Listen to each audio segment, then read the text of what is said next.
You ask Tiger to calculate. This deals with linear inequalities with one unknown. The final result is x smaller than 30. Let's solve it step by step. Group all constants on the right side of the inequality. Add 5 to both sides.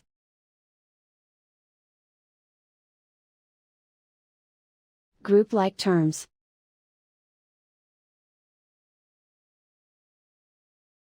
Simplify the arithmetic.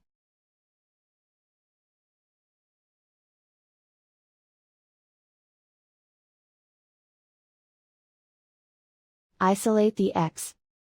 Multiply both sides by 3.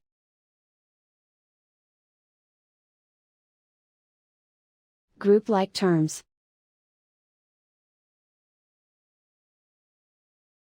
Multiply the coefficients.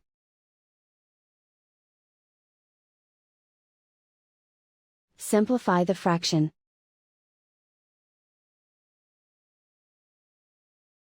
Simplify the arithmetic.